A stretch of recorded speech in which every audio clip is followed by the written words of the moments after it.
ready? We're starting our YouTube era. Hey guys, oh my gosh, this is super exciting. I can't believe I'm finally filming a YouTube video. I've wanted to do this for like a year or two.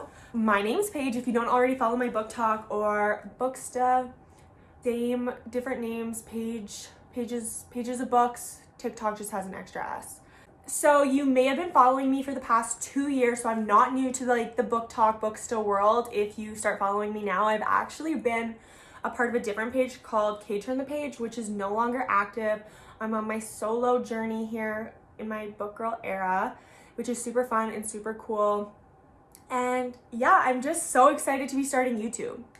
So for my first video, I just kind of want to talk about my favorite books, what I'm reading now, just a little get to know me type thing. So for my book club, we're reading tomorrow and tomorrow and tomorrow. My book club is like a local book club where I'm from, but I am thinking of the idea of making one for my account. But just started this last night, loving it so far because I've kind of been in like a little slump where I just haven't been reading good books. Like, it's not that I don't want to read, I'm just like, I don't want to read these books. So I needed something to kind of just like make me more excited about reading. So if you know me, you know my favorite book of all time. So I just like want to talk about my favorite books right now. Currently, my favorite book of all time is The First Day of Spring by Nancy Tucker. That book holds such a special place in my heart because I'd almost been on Booktok for a year. I read it December 2021, and I've been on Booktok for a year, Bookstagram, and you know, like when you're on that side of the algorithm, you're like getting all your recs from social media. So my sister and I were browsing Indigo and she's like, you might like this book. So I read the back of it and I'm like, had never heard of it before. And I'm like, this book is going to be my favorite book. And it's literally my favorite book of all time. Absolutely love that book. It's about a child murderer and you really get into her point of view of things. It's amazing.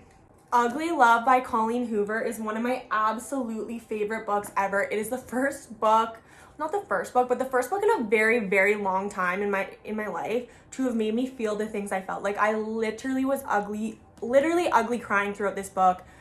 Unreal. I didn't think I liked books that weren't like mystery thrillers until I read this one. And I know the Colleen fans Colleen haters might not love this. This is one of my favorites, but like, it just is, okay? Everyone in this room will someday be dead. I just read it in August. This book is fresh, brand new. It just arrived at my door yesterday because I originally read it from the library and I know I had to have it. I had to have it on my shelf. This book made me laugh. I felt like I related to like her anxieties. This book just, oh, love it. Fully entertained all the way through. The Kind Worth Killing is also in my top 3. This book is just a thriller mystery, twist after twist, and the sequel comes out like right here at the beginning of March. So if you have not read this book and you are a thriller mystery lover, you need to get out of a reading slump. This book, I'm telling you, this book, I held it off for way too long. Like, read it. It's amazing. And my fourth and final favorite, I mean, I have lots of favorites, but these are like my top 4 if anyone asks, is My Year of Rest and Relaxation. I just love when books make me feel something, and this book made me tired. Like, I am so jealous that she has a year to sleep. I need a year to sleep. This book was so good. I love the dark humor. Yes, it's a rich white woman with mediocre problems. Like, I know. I think you just have to like know that and just go into it. There's no plot. It's just a lot of sleeping and a lot of vibes. Special shout out to these two. I read them in the summer. I had a really good reading summer this past year. Love these books. They will stick with me for a really, really long time. I cannot wait for the sequel to this one. And this one was just like obsessed. So special shout outs. Almost anything by Alice Feeney too, except Daisy Darker. I never want to look at that book again. Anyways, I'm super excited to start my YouTube era with you all, and I hope you enjoyed. Bye guys.